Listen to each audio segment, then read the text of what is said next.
Olá, meus irmãos e amados queridos, vamos para a segunda aula, apresentando o segundo juiz de Israel.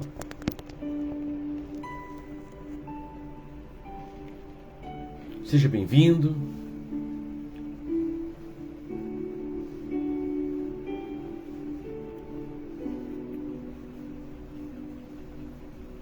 Esta é uma série em que nós estamos apresentando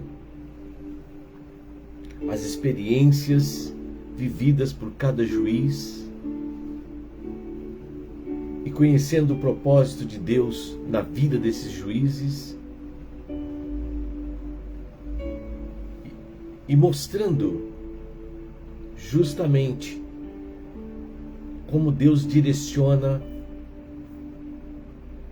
a vida do povo de Israel na sua trajetória, e paralelo a isso enxergamos Deus se revelando como justo juiz em nossa caminhada ou na caminhada de cada pessoa. É algo tão extraordinário porque ele revela a forma do tratamento de Deus para cada ser humano em todas as nações. Eu estou no Brasil, deve ter um outro Jones em outro país, David em cada país. Há nações, há famílias. E como Deus diz que Ele é onipotente, onisciente, então, onipresente, a sua soberania pode enxergar cada pessoa e Ele sonda e conhece a cada pessoa e tem uma forma de trabalhar. E isto é o que chamamos do grande mistério. Só um Deus pode coordenar todas as coisas. Então nós vamos ver como é que Deus trabalhou na vida deste juiz. Vamos renovar o clamor? Senhor, nós renovamos o clamor neste momento, pedindo, Senhor amado, que pelo poder glorioso do sangue do Senhor Jesus, venha restaurar, venha renovar, venha perdoar nossos pecados, nossas falhas. E, Senhor, neste momento que estaremos passeando, meditando, trabalhando no livro dos Juízes, que o Senhor nos dê a graça, o Senhor nos dê a Tua revelação, o Teu entendimento, e que o Senhor possa, nesta aula, Senhor amado, mostrar como o Senhor cuida de cada um de nós, como o Senhor quer governar, quer se revelar, quer nos ajudar a vencermos as nossas batalhas. Assim como Tu mostraste coisas grandiosas e venceste as batalhas de Israel, vençam as nossas também. E queremos estar neste momento, não só vivenciando a caminhada de Israel no livro dos Juízes, mas também a nossa caminhada, o nosso levantar, o nosso deitar, o nosso nos movimentar, nos momentos difíceis, o Senhor venha estar conosco. É a oração que nós fazemos. Que a revelação da tua palavra venha ao encontro de nossas necessidades. E mais uma vez, queremos descansar nesta noite, amando mais a Jesus e seguros que o Senhor está ministrando a nosso favor, sendo não só o nosso advogado, mas sendo também o nosso justo juiz. É o clamor que fazemos, em nome do Senhor Jesus. Amém. Que maravilha, amados irmãos. Estamos aí em mais uma aula, em mais um momento de apresentarmos o segundo juiz de Israel. A palavra nos informa que Israel tornou a fazer o que era mal aos olhos do Senhor. Então o Senhor fortaleceu Eglon, que era justamente o rei dos Moabitas. Então vamos ver como é que isto acontece. Então, depois do período de Otiniel, que Israel descansou 40 anos, e após o falecimento de Otiniel, Deus foi esquecido. É justamente o que ocorre, né? Você lembra daquele que faleceu o primeiro dia, o segundo, o terceiro, a saudade aumenta e de repente ele passa a ser uma memória, né, na nossa vida.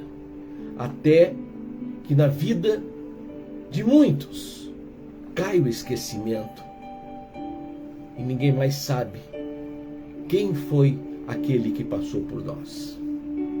Mas sempre tem aquele mais próximo e faz a menção e faz a lembrança. E é justamente que a gente vê acontecendo na vida de Israel. Então vamos lá.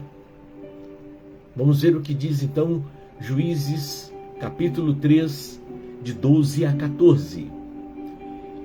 E que diz assim, vamos lá. Vamos ver. Mais um pouquinho.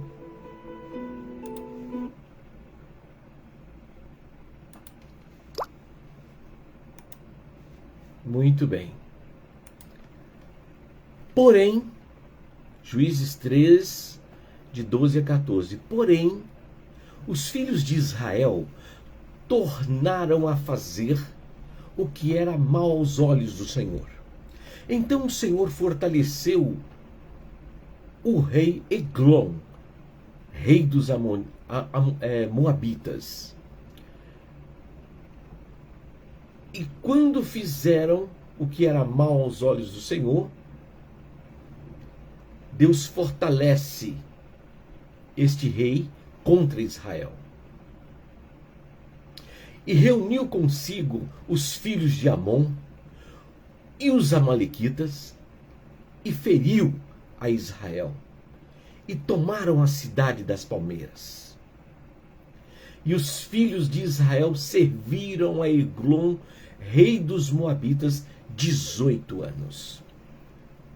A cidade das palmeiras era o lugar mais belo, mais extraordinário que tinha, e Israel perdeu toda esta infraestrutura e passou a servir o rei Moabita 18 anos. 18 anos. E aí o que nós vemos acontecer? O povo clama a Deus. Não é diferente de nós, né? Nós precisamos aprender com Israel, né? Israel, quando esquecia de Deus, vê se não acontece isso com a gente.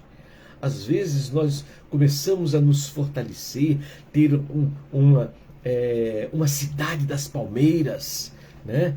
algo confortável, algo seguro, algo que nos traz aos nossos olhos uma segurança extraordinária, mas de repente nós passamos a ser senhores de nós mesmos e esquecemos que ao redor de nós, neste mundo, há sempre aqueles que estão buscando aquilo que nós estamos sentindo, aquilo que nós estamos vivendo de plena paz.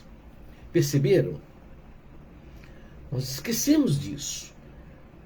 Mas, se você não se esquecer que Deus está na sua vida, está na sua caminhada, então,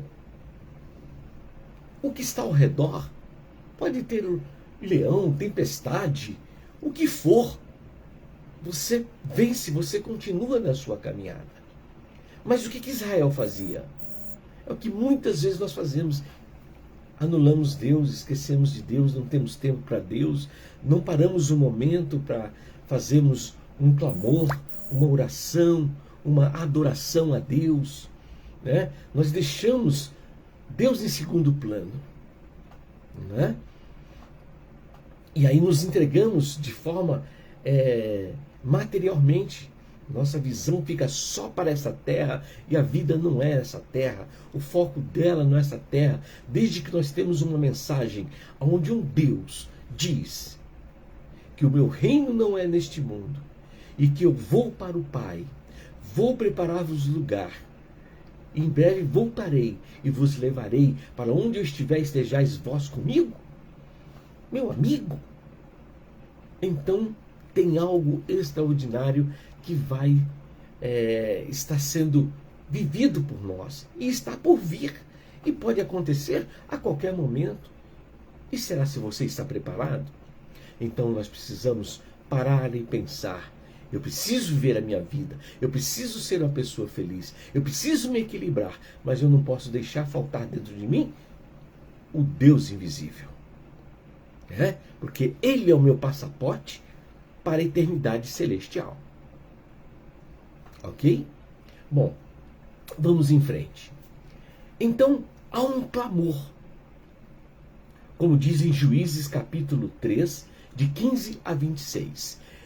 Então os filhos de Israel clamam ao Senhor. E o Senhor lhes levantou um libertador, Eude.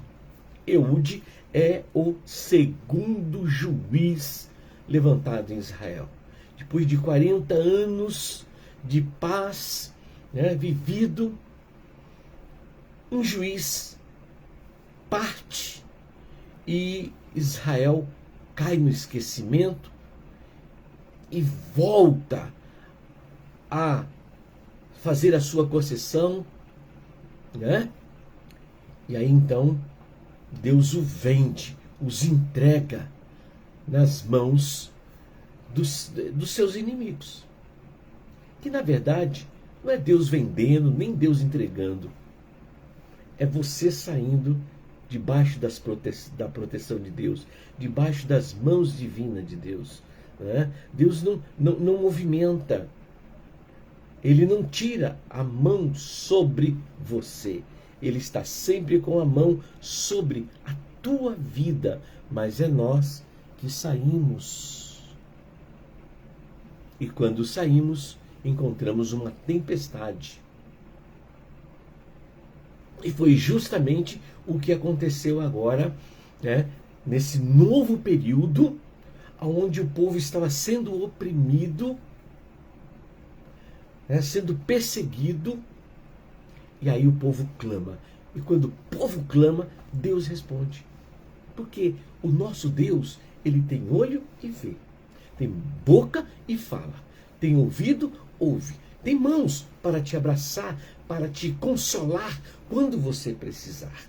Então o nosso Deus, ele está com todos os seus sentidos voltados para nós. Então, quando você estiver em pânico, não pule do viaduto, não pule de uma estrutura alta para acabar com a sua vida, não tire a sua própria vida. Clama ao Deus de Israel e ele virá o teu socorro.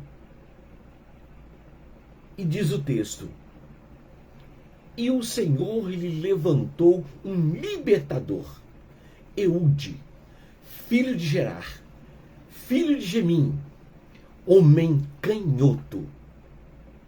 Olha aqui que o texto vai falar do homem canhoto. O que é o homem canhoto? É aquele que não é destra, né? Ele não tem a destra, ele não trabalha com a mão direita. Tudo ele faz com a mão esquerda. Tem pessoas que conseguem dominar técnicas da vida com as duas mãos. Como tem o jogador que bate com os dois pés, né? Então aqui, mas a palavra menciona o canhoto. E vamos aprender, porque tem lição de vida para nós. E os filhos de Israel enviaram pela sua mão um presente. Então, Eglon recebe do povo de Israel um presente. E quem vai entregar esse presente ao Eglon, rei dos Moabitas? Eude. E Eude fez para si uma espada de 2 fios. Opa! Uma espada de 2 fios? Deixa eu ver se eu até mostro aqui. Uma espada de 2 fios. Ver se eu consigo mostrar para você uma espada de 2 fios. Esta é uma espada de 2 fios. Quer dizer, ela tem 2 cortes. A espada de 2 fios com 2 cortes. Ela corta dos 2 lados. Muito bem. Então, ele fez essa espada de 2 fios, do comprimento de 1 côvado, e cingiu-a por baixo das suas vestes, a sua coxa direita. Onde que ele guardou essa espada? Na sua coxa direita.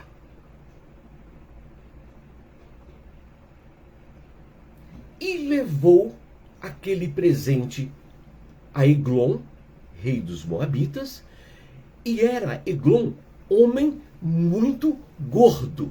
Opa! Nós já temos informações muito interessantes, né? Muito interessante aí. Primeiro, a espada de 2 fios, né? A Bíblia diz que ela era uma espada de 2 gumes, né? 2 gumes, que ela está apta para discernir a intenção do homem. Então, o que é a espada de 2 fios? É a palavra de Deus, né? A palavra de Deus, esta Bíblia que foi descrita, que foi traduzida da nossa língua, que todos têm a informação, ela tem um poder, né? Ela pode cortar das 2 formas. Tanto interiormente, ela pode trabalhar o seu interior, como ela pode trabalhar também o seu exterior. Ela trabalha as 2 formas. Percebam? Que coisa gloriosa. Então a palavra de Deus pode trabalhar a favor da sua vida material, como também a favor da sua vida espiritual, né? E vamos observar que a nossa vida, ela é o canhoto, porque nós somos assim. Nós somos voltados para as coisas desta vida. Tanto que nós precisamos de muitas respostas para esta vida. Então nós somos assim. Mas lá dentro de nós temos que ser totalmente espirituais. Por quê? Porque exteriormente eu preciso das coisas desta vida para subsistir, sim, mas ela não pode ser prioridade da minha vida. A minha vida tem que ser espiritual, porque o espiritual, ele nivela o material. Então é o espiritual que tem que governar o material. Porque quando o espiritual governa o material, eu tenho equilíbrio. Eu tenho equilíbrio de tudo na minha vida, na minha caminhada, em tudo que eu precisar. Mas quando o material governa sobre o espiritual, Deus é anulado. E quando Deus é anulado, aquilo que poderia ser benefício para mim materialmente, lá na frente eu posso ter grandes prejuízos, porque o meu Deus será o ouro e a prata. E quando o meu Deus é o ouro e a prata, como justamente é a figura de Eglon, rei dos Moabitas, para ele, o Deus dele era isso, né? Era o poder.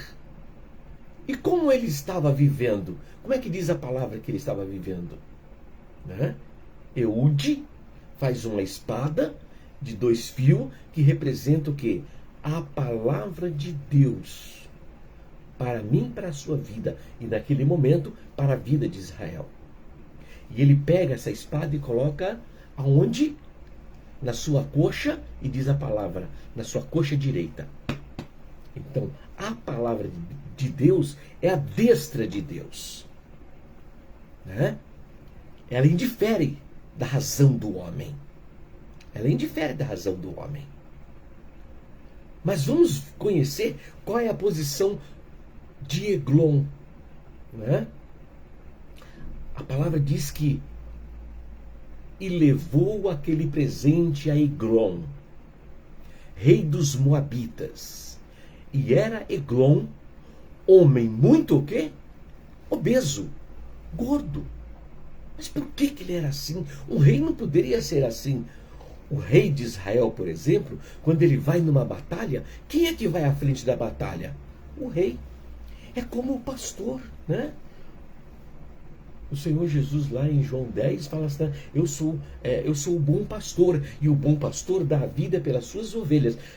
É diferente do mercenário. Então ele faz uma comparação do pastor e do mercenário, que o mercenário é aquele que prepara o exército para a guerra, mas quando chega a guerra, o mercenário sai de cena e deixa o guerreiro lá sozinho na guerra. Era assim que eram os reis. Os reis, eles viviam dessa forma. Olha, eu sou o rei, eu mando os meus súditos para a guerra, mas eu fico, porque se eu morrer lá na guerra, eu perco tudo. Então eles sempre ficavam em seus palácios, né? Em suas estruturas. E os guerreiros que iam para a guerra, Israel não. Quem ia para a guerra e quem ia à frente era o rei. Por isso que muitos outros guerreiros e outras nações viam esta imagem do o chefe da nação indo à frente da batalha, eles começaram a ir. Então lá na frente nós vamos observar esses detalhes acontecendo. Mas geralmente o rei sempre ficava escondido, porque se ele fosse morto, acabou tudo, acabou a guerra. Os povos já observavam, o rei morreu, pronto, estamos rendidos, acabou, né? Era assim. E ele estava muito gordo. Por quê? Porque ele estava só desfrutando, sugando da escravidão, né? Extraindo do povo, né? Tudo aquilo que ele queria, e o povo não era atendido em nada. Então Israel era escravo. Israel estava escravizado, né? Só servindo. E o quê? O rei com os seus súditos estava o quê? Só desfrutando, né? Era como se fosse um sanguessuga, né? Então era assim a vida dele. Ele tinha tudo que ele precisava aos seus pés, porque tinha os escravos, tinham aqueles que tinham que fazer. E se não fizesse bem, o que acontecia? Decreto de morte. Era assim que esses reinos, que esses impérios, eles faziam, né? O poder deles era justamente escravizar aqueles que estavam mais fracos. E como Deus o fortaleceu, porque Israel se esquecera de Deus, porque Israel saiu debaixo das mãos de Deus, então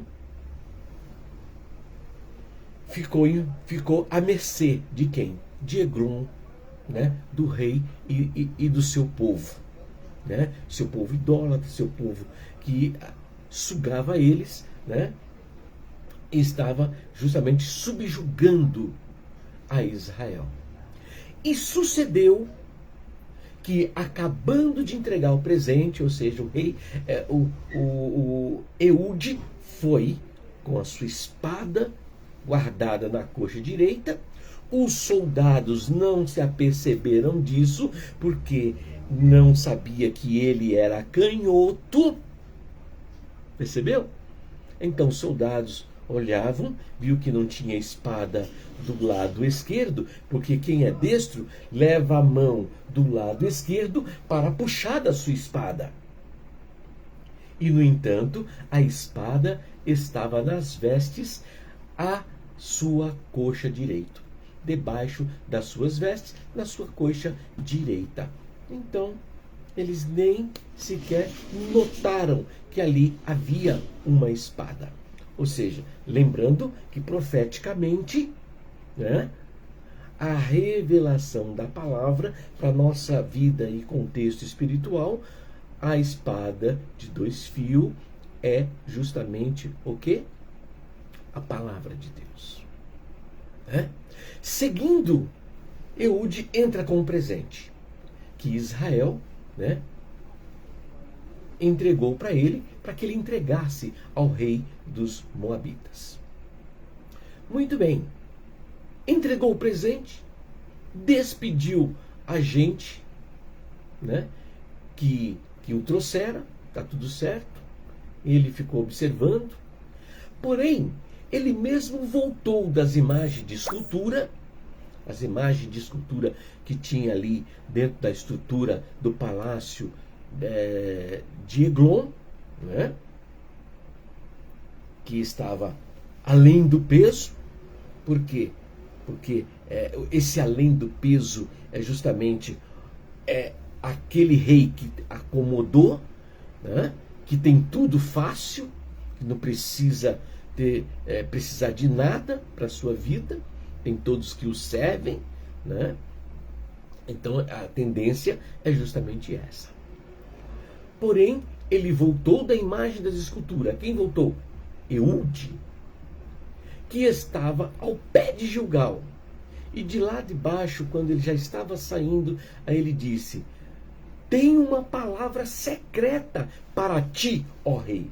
Eu tenho uma palavra secreta para ti, ó rei. Ele estava querendo dizer que ele estava com uma espada na coxa direita para o rei. Palavra secreta? Algo secreto? É tudo que os reis gostavam, né, de saber dos segredos. Né? Eles queriam estar sempre à frente das informações. Falei, opa, se ele tem, o que ele disse? O que o rei Eglon disse? Cala-te! Não fala nada. Cala-te! E todos os que lhe assistiam saíram diante dele. E aí Eude entrou numa sala de verão. O que é a sala de verão? É uma sala onde os reis, eles têm de particularidade com seus súditos, né, para ele estar solitário ali, né, meditando, pensando, descansando, repousando, se espreguiçando. Então é um lugar que realmente, né, os reis, eles têm como chamado sala de verão, né? Sala de verão é um lugar específico para o rei ficar à vontade em tudo que ele desejava, né? Então ele entrou na sala de verão que o rei tinha só para si e para quem ele quisesse, né, estar com ele. Então este lugar era totalmente reservado. E uma vez a porta fechada, ninguém tinha autorização de entrar, a menos que ele mandasse chamar. Onde estava ele o quê? Assentado. Ele estava sentado. Então, Eude entra na sala de verão e encontra o rei sentado. Por que sentado?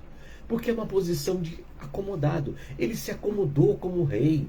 Então ele estava totalmente despreocupado que algo poderia vir sobre ele, que ele estava dentro do seu palácio, dentro da sua infraestrutura, dentro do seu egocêntrico, né? Então, ele era o ponto primordial, né? Então é isso que o homem faz. Quando o homem se acomoda, quando o homem ele não busca, né,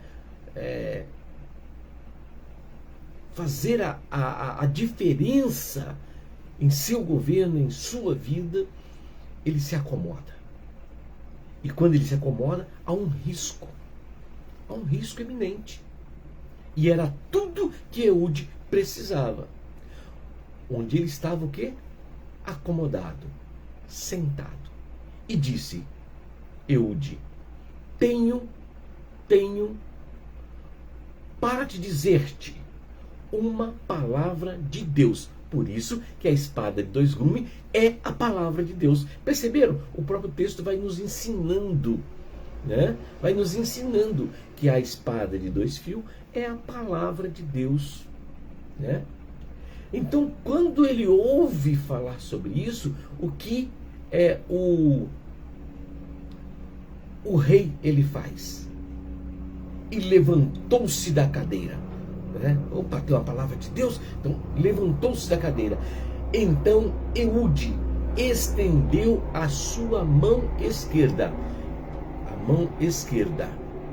e tirou a espada sobre a sua coxa direita. Perceberam?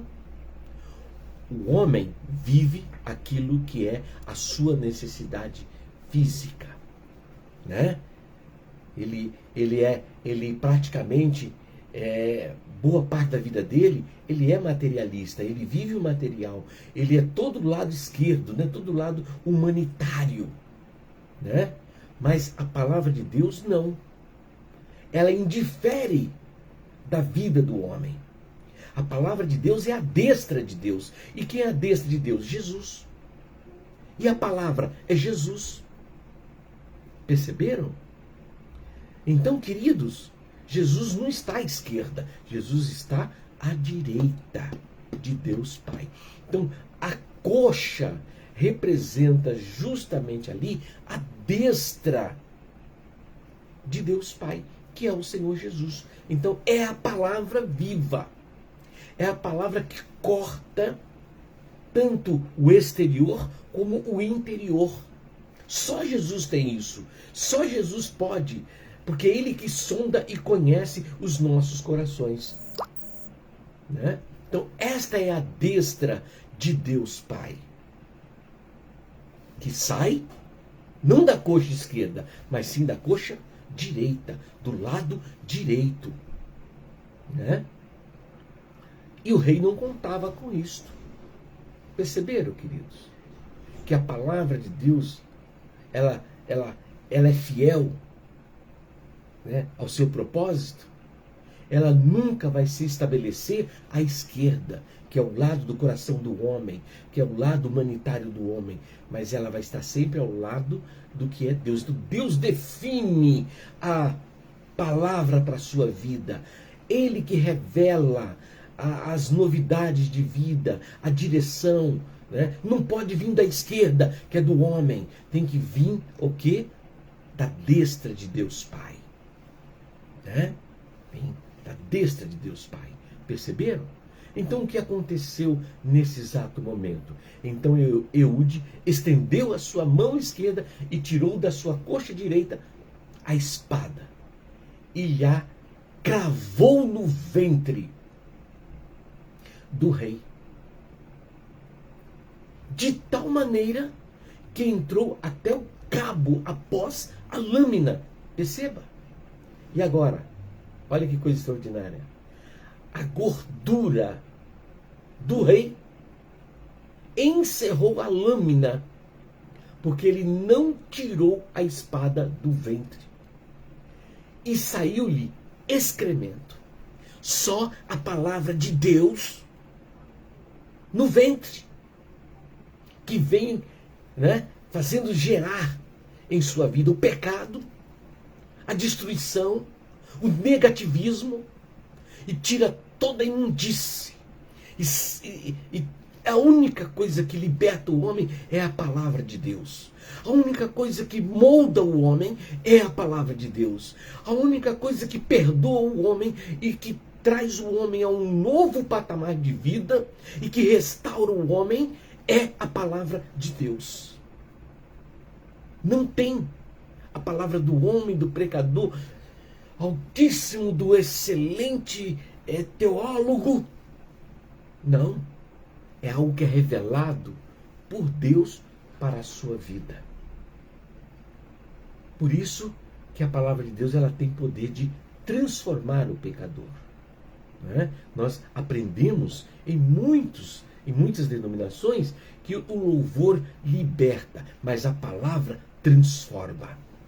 Por isso que em muitos cultos nós vemos o iniciar do culto com cânticos, louvores e adorações, porque ela está libertando a mente e o coração para receber o que? A palavra.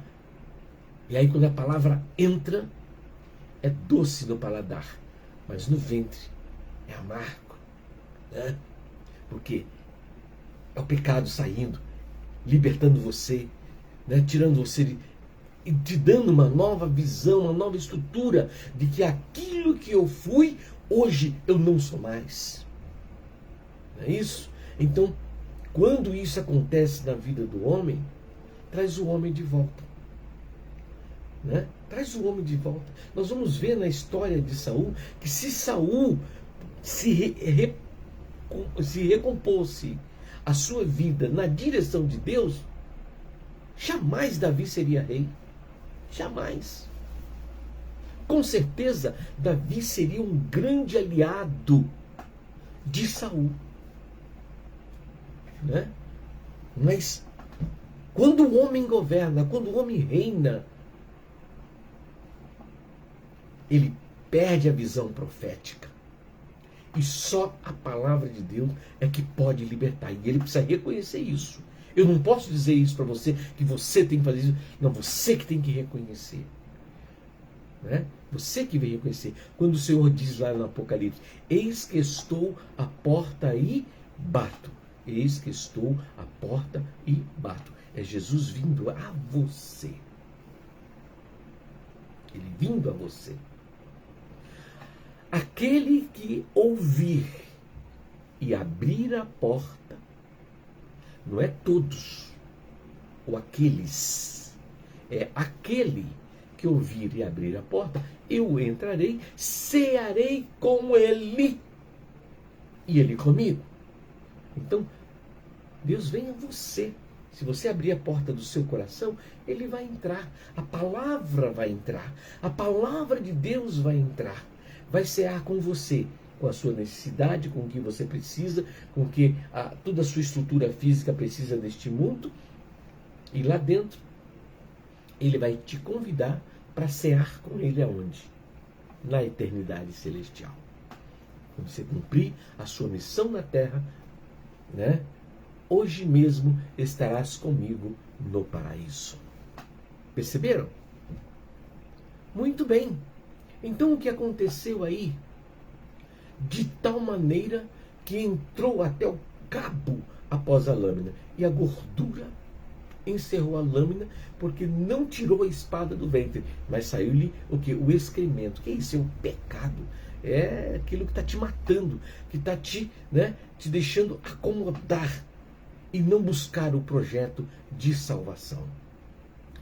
Então, Eude saiu ao pátio, depois que ele matou o rei Moabita, Eglon, ele saiu ao pátio, fechou a porta da sala e a trancou, do jeito que ele, como entrou, trancou, e saindo ele, vieram os servos do rei.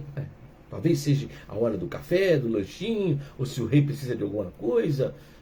Então tudo isso. Mas eles se aproximam da porta. Eles se aproximam, Saíram os servos do rei e vieram. E eis que as portas da sala estavam o quê? Fechadas.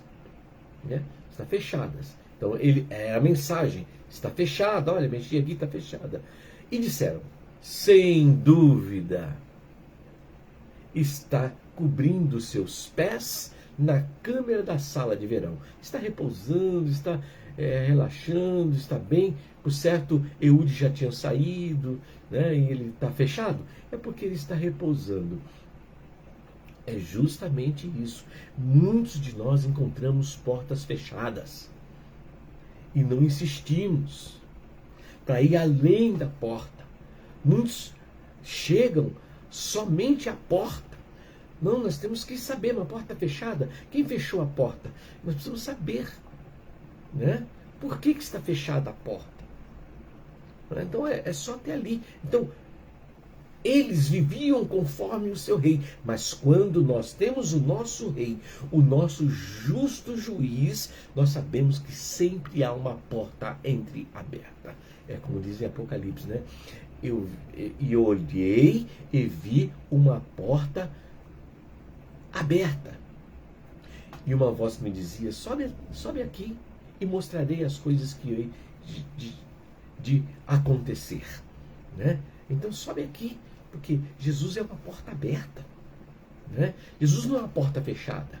Mas eles viviam a forma do seu rei. Um rei que se fechava, tinha os seus ritos. Jesus não. É algo transparente. Jesus é uma porta aberta. Está à disposição. Né? Eu sou o vosso rei, eu sou o vosso juiz. Sejam todos bem-vindos. Sempre vão encontrar em mim uma porta aberta. Quando você tem Deus, você tem sempre uma porta aberta. O que eles fizeram? A porta fechada. O rei está no descanso, não vamos atrapalhar. E esperando até se alarmarem, né? Ficarem inquietos. E eis que não abria a porta da sala. Então tomaram a chave e abriram. E eis que o seu senhor estava estendido, morto em terra. Perceberam? Agora perderam a direção, porque o seu rei estava morto. Né? Mas o nosso rei vive. Aleluias. E Eude, ele escapou. E enquanto eles demoravam, se abre a porta, não abro, vamos ver o que está acontecendo, porque ele passou pelas imagens de escultura e escapou. Né? E diz que ele foi lá para Ceirá. Né? Escapou para Ceirá, quer dizer, longe deste lugar. Né? Mas o que diz a palavra em Juízes 3, de 27 a 30? Sossegou o povo por 80 anos. Você sai de um período de 40 anos de sossego, em que a terra sossegou. O que é sossegar? Sem guerra. Olha que coisa extraordinária que aconteceu. Juízes 3, de 27 a 30. Diz assim: e sucedeu que, chegando ele, tocou a buzina. O que é tocar a buzina? A buzina era uma mensagem, era um sinal, né? E esse sinal nós estamos aguardando, o toque da última trombeta, né? Que é o sinal que a volta do Senhor Jesus está próxima. E ele diz, olha, quando vires rumores de guerra, né? Pais contra filhos, filhos contra pais, irmão contra irmão, não é isso? Pestes, ainda não é o fim, mas antecede a volta do meu filho. Então nós precisamos estar preparados para ouvir o toque da última trombeta. E como é que nós vamos nos preparar? É convidando Deus para estar na nossa vida, é aceitando Jesus como o único e eterno Salvador, não é? É despojando todos os deuses feitos por mãos de homens. Ah, mas isso aqui foi feito por mão de homens? Deus tem que estar dentro do seu coração. É o Deus invisível. Né? É isto que tem que acontecer. Se você está cultuando um Deus feito pelas mãos dos homens, não importa o artista, tira ele da sua frente. E quando Israel fazia isto, o novo juiz chegava. E o que sucedeu? Vamos lá, o que Eude fez, depois que ele fugiu ali do palácio de Eglon. E sucedeu que, chegando ele, tocou a buzina, era o sinal, nas montanhas de Efraim. E os filhos de Israel desceram desceram com ele das montanhas. Ó, ele não ficou lá. Olha, e os filhos de Israel desceram com ele das montanhas. O juiz vai na frente, porque é assim que faz aquele que cuida de Israel, que cuida de você. Deus vai sempre à frente. Deus vai sempre abrindo caminho para que você seja vitorioso. Eram 18 anos de opressões, oprimindo o povo, né? Subjugando o povo. Então, 18 anos era muito tempo, né? Então, desceu ali Eude, juntamente com Israel, e disse-lhe: segui-me. Olha lá, quem disse isso? Eude. Segui-me, venham comigo. Venham comigo, porque o Senhor vos tem entregue vossos inimigos, os moabitas, nas vossas mãos. E desceram após eles, e tomaram o vals do Jordão contra Moabe. E ninguém deixasse passar, né? Então eles tinham que fazer isso. A ordem era realmente vencer a batalha, vencer a guerra e não deixar ninguém. Era ninguém deixe passar. E naquele tempo feriram dos moabitas uns 10.000 homens. E olha a estrutura desses homens, né? Todos corpulentos. Por que eles estavam corpulentos? Porque todos os homens valorosos, homens de guerra, guerreiros, estavam corpulentos. Porque era a imagem do seu rei. A imagem do seu rei. O seu rei era acomodado, todo mundo se acomodava, né? Então, não tinham treinamento, não tinham os exercícios, não faziam. E agora? E não escapou nenhum. Perceberam? Perceberam, queridos? Então, assim foi subjugado Moabe naquele dia debaixo da mão de Israel. E a terra sossegou 80 anos. Perceberam? Então, a guerra foi vencida. E daqui em diante, Eude, durante 80 anos, acabou a guerra. Ninguém mais se atrevia a tocar em Israel. A cidade das palmeiras voltou a ser a paz de Israel, né? Israel voltou a viver, voltou a produzir, voltou a realizar todas as coisas que ali alegrava o coração deles. E começaram a ver Deus operando, trabalhando. Isso Israel não poderia deixar esquecer ou deixar passar. Mas quando nós entramos no terceiro juiz, que ele foi como um raio que sai do Oriente e vai para o Ocidente. Foi muito rápido. O povo de Israel se esqueceu de Deus novamente. E Sangar, num momento bem simplório, ele entra como terceiro juiz. Não faltava o juiz. Podemos até dizer que Sangar desencadeia um outro império que vem olhando a trajetória de Israel e vendo, pô, aquele povo, 80 anos, estão crescendo, eu acho que é hora da gente pegar eles. E vieram. Era aquilo que nós falamos, 40 anos. Poderia ter subsidiado isso para muito, muito, muito mais anos. 80 anos é quase uma década. Mais um pouquinho, dava um século de paz. Percebam? A opressão pode ser grande, mas quando Deus te dá paz, Ele te dá por uma linha muito progressiva. Mas para continuar essa linha progressiva de paz, que poderia pendurar até a volta em glória do Senhor, poderia acontecer assim, era muito simples. Era dar continuidade daquilo que foi a vitória de Eude e que iniciou 80 anos de paz e continuar nessa mesma trajetória. Mas só foi o juiz morrer. Eles se perdem.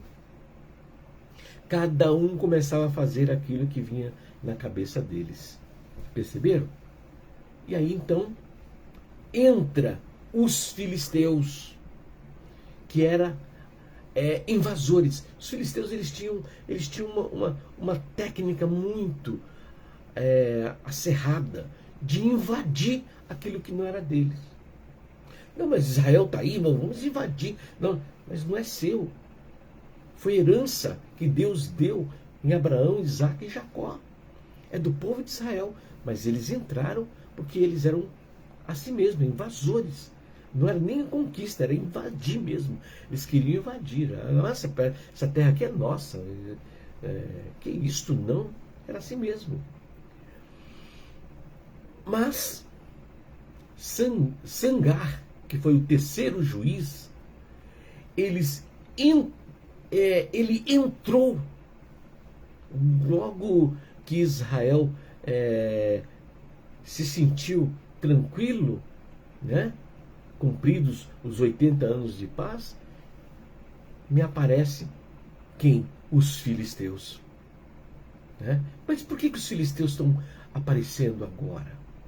Eles poderiam ter entrado no período de 80 anos, mas não podiam, porque Israel estava indo bem, adorando a Deus, seguindo a trajetória que Deus tinha mostrado para o seu juiz, né? E estava ali vivendo esse momento de glória. Mas o juiz saiu de cena, Israel achou que não precisava. Não, vamos viver aqui nem as outras nações. Traz de volta os deuses, né? Os deuses vividos pelos os que sobravam dos corpulentos, né? Partículas de nações idólatras, e terminava subjugando Israel novamente, porque novamente Israel saía debaixo das mãos de Deus.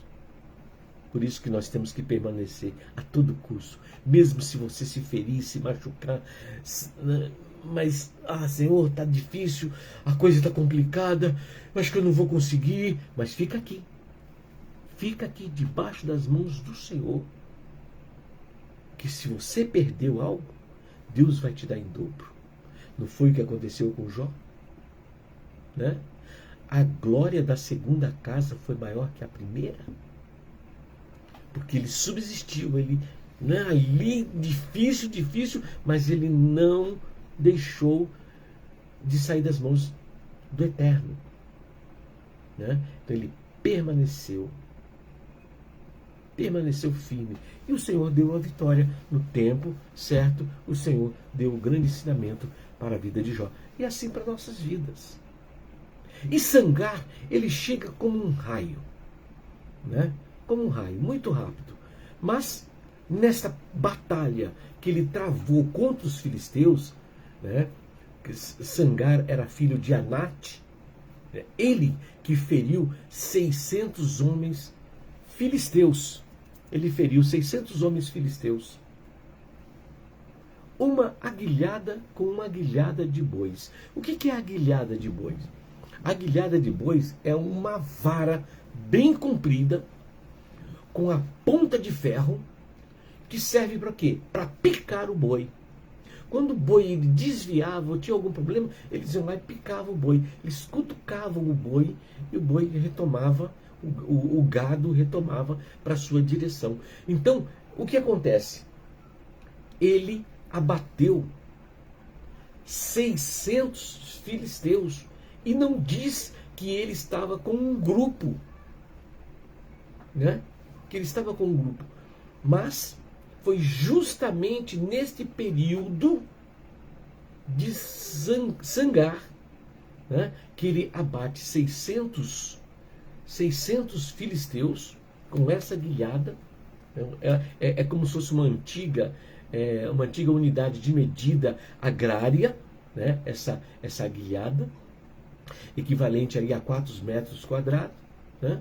Então, ele, dentro desse projeto, ele venceu os filisteus.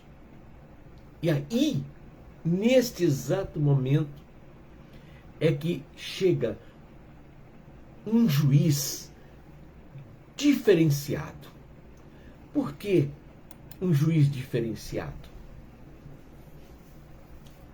A inconstância do povo caindo no esquecimento era tudo o que acontecia com a vida de Israel. É diferente de você, meu irmão? É diferente de mim? Muitas das vezes nós caímos no esquecimento e colocamos sempre a palavra de Deus em segundo plano. Nós esquecemos disso. Nós deixamos de meditar, de pensar em Deus, de recorrer às nossas aflições, a esse Deus invisível. Então, essa inconstância do povo caindo no esquecimento não é diferente de nós gentios. Passamos a viver isso. E Juízes capítulo 4, de 1 a 3, nós saímos dos 2 juízes, que é o juiz que Eude e Sangar, né? E vivemos o mesmo dilema, que é esquecer de Deus. Esquecer de Deus. Pode observar, quando você esquece de Deus, aí você começa a ver o problema na família, o problema nisso, o problema naquilo. Não é porque as coisas vão acontecendo, é porque a direção de Deus é a direção certa. Quando você está com um problema familiar, o que a pessoa faz? Vou desquitar, vou parar, não quero mais, vou acabar com isso, vou acabar com aquilo. Ah, esse emprego já não me dá mais, vou pedir a conta, vou pedir demissão. As pessoas vão, mas esquecem de ir ao Senhor e falam: Senhor, o Senhor é o que está julgando a minha vida, é que é o meu juiz, é que é o meu rei. Então, Senhor, para onde eu devo ir? Ele vai falar com você. Não tem outro caminho. Deus fala. Pode falar com você em todos os sentidos. Seja no hino, no momento de você entrar no seu quarto, fechar a porta sobre si, orar ao teu pai que está em secreto e ele vai te responder. Olha o que diz a palavra: eu te responderei. Entra no teu quarto, fecha a porta sobre ti, ora ao teu pai que está em secreto e ele te recompensará. Ele te dará a direção. Perceberam? Então, nós somos inconstantes. Nós em todo momento esquecemos e anulamos Deus. E quando fazemos isso, aí já entrou água, já estamos na enchente, já estamos sem o bote salva-vida. Perceberam? Veja só o que diz Juízes 4, de 1 a 3. Porém, os filhos de Israel tornaram a fazer o que era mal aos olhos do Senhor, depois de falecer Eude. E vendeu o Senhor na mão de Jabim, rei de Canaã, que reinava em Azor, e Sísera era o capitão do seu exército, o qual então habitava em Arosete dos gentios. para os 7 dos gentios. Quem eram os gentios? É aqueles que não eram judeus. Eram povos diferenciados, né? Então os filhos de Israel, depois com esses 20 anos que Císera reinava sobre que era o capitão, e Jabim, que era o rei de Canaã, começou a fustigar Israel 20 anos. Então o que aconteceu com os filisteus naquele exato momento foi justamente como se fosse um teste, né? Porque os filisteus eram invasores, eles não vinham com o seu exército todo, eles vinham para invadir. Então, Sangar entrou como juiz também ali para impedir aquilo. Então eles se recuaram. Só que quando eles recuam, Jabim não recua.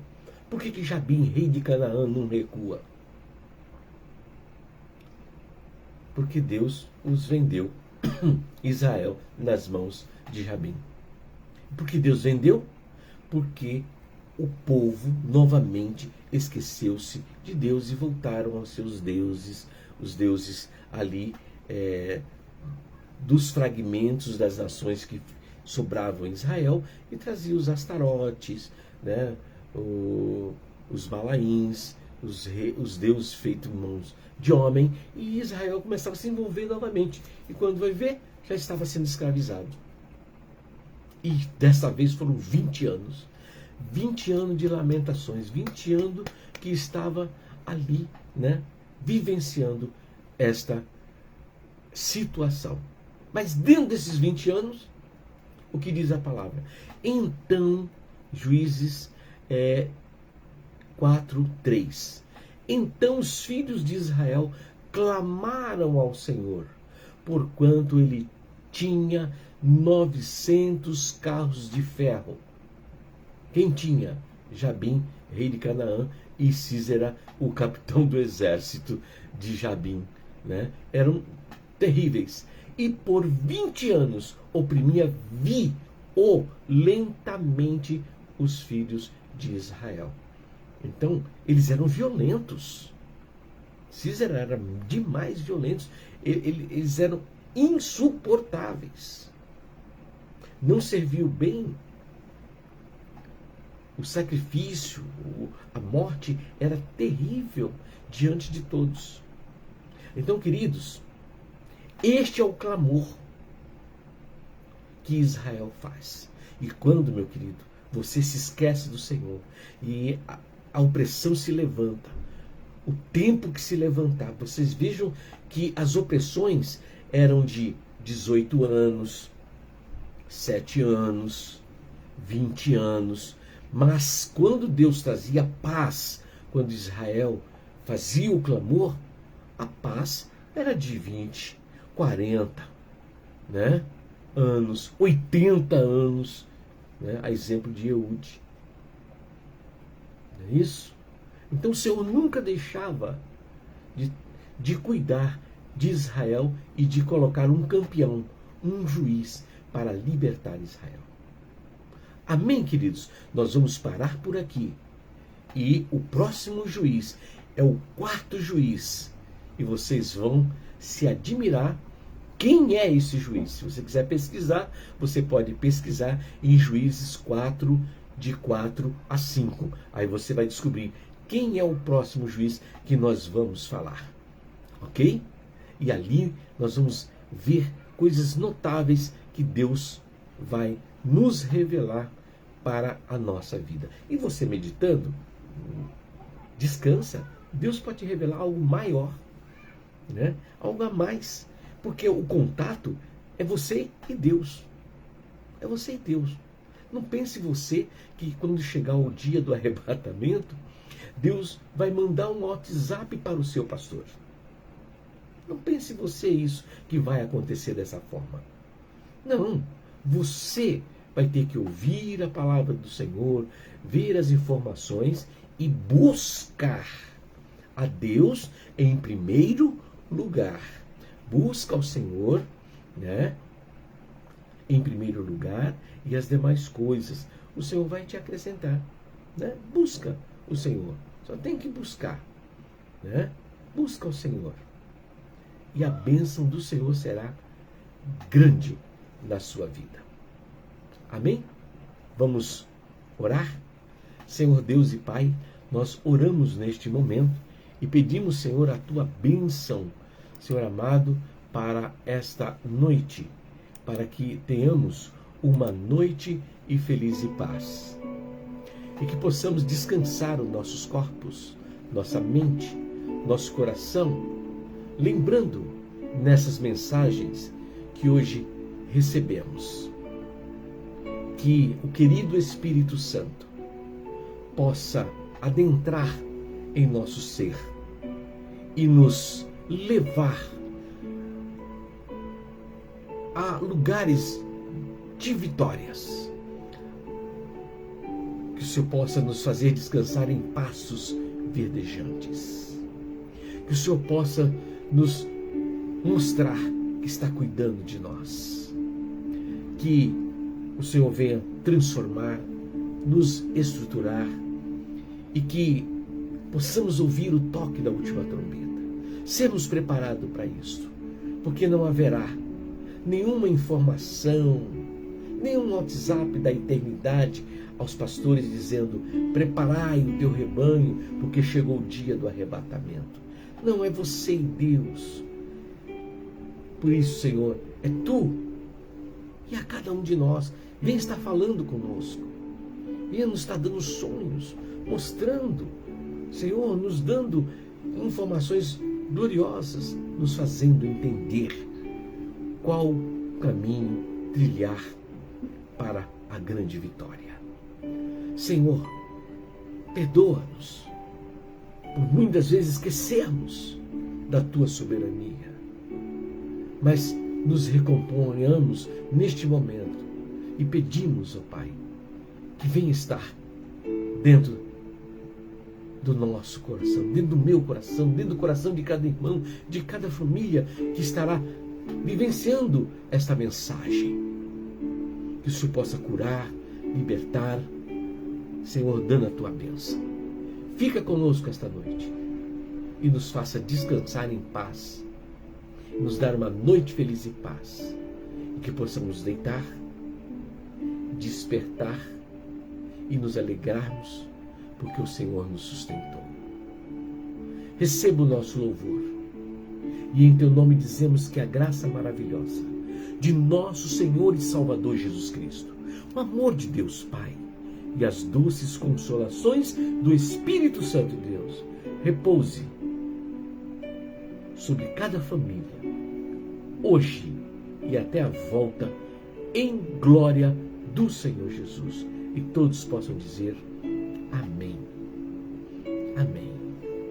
Queridos, só para vocês saberem de uma forma, uma experiência que foi vivida por um varão que ele caiu praticamente do 7º andar. E não sei se ele fez um clamor, tudo indica que sim. Mas na hora exata, Deus mandou um recurso que ninguém sabe dizer como é que aquela esteira sobressaiu e amorteceu a queda deste homem. E ele teve uma oportunidade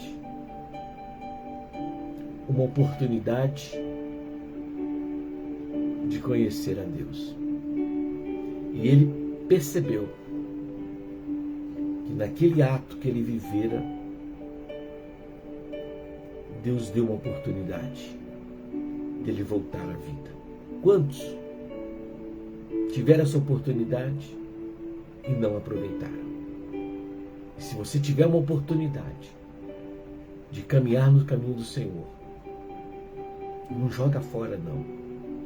Faça como este homem. Se ele clamou, não sei. O que ele fez, não sei. Mas Deus deu uma oportunidade para ele de dar a ele a condição de seguir a sua caminhada. E hoje ele convidou Deus para estar na vida dele. Pela experiência que ele viveu, até os dias de hoje sabemos que ele está firme e ele não abre mais mão de Deus em sua vida. Amém? Não desperdice a oportunidade de convidar Deus para gerar paz na sua caminhada. Paz e graça. E até a próxima.